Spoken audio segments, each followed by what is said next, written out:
அதாவதுங்க திருமணம் முடிஞ்சு முதல் இரவு ஃபர்ஸ்ட் நைட்டு. ஃபர்ஸ்ட் நைட்ல கணவன் மனைவி உட்காந்து பேசிக்கிட்டு இருக்காங்க. அப்ப மனைவி கேட்குறா, "ஏங்க கல்யாணத்துக்கு முன்னாடி நீங்க யாரையாவது லவ் பண்ணியிருக்கீங்களா? சொல்லுங்க" அப்படின்னு கேட்குறா.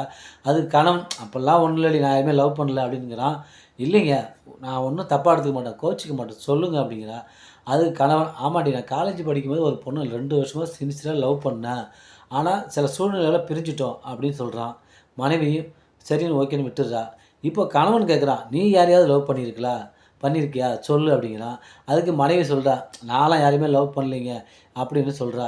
"சொல்லுடி உண்மைய பொய் சொல்லாத, மறைக்காத." "இல்லைங்க உண்மையாலுமே நான் யாரையுமே லவ் பண்ணலைங்க" அப்படின்னு மனைவி சொல்றா. தூங்கிறாங்க. மறுநாள் விடிஞ்சு அவங்க வேலைய பார்க்க ஆரம்பிச்சுறாங்க. ஆனாலும் இந்த ஆண் வர்க்கம் கணவன் என்ன நினைக்கிறான்னா, நாம உண்மைய சொல்லிட்டோம். மனைவி எதுவுமே சொல்லவே இல்லையே. ஒரு வேள மறைக்கிறாளா? இல்ல உண்மைய பொய் சொல்றாளா? இல்ல யாரையாவது லவ் பண்ணியிருப்பாளா? இல்ல எவன் கூடயாவது சுத்தியிருப்பாளா? என்ன இது அப்படின்னு மனைவிய சந்தேகத்தோடனே பார்க்குறாங்க. இதுதாங்க ஆண்களோட குணமே. பெண்கள் தங்களுடைய கணவர் என்ன செஞ்சாலும், தப்பு செஞ்சாலும் அத மன்னிச்சு சகிச்சுக்கிட்டு வாழ்ற தன்மை உள்ளவங்க. ஆனா, இந்த ஆண்கள் இருக்காங்கல்ல, மனைவிய எப்போதுமே ஒரு சந்தேக பார்வையோட வாழ்ற இனம் தான் ஆண்கள் இனம். இது என்னவோ தெரியல. நம்ம இந்தியாவோட கல்ச்சராவே இருக்குது.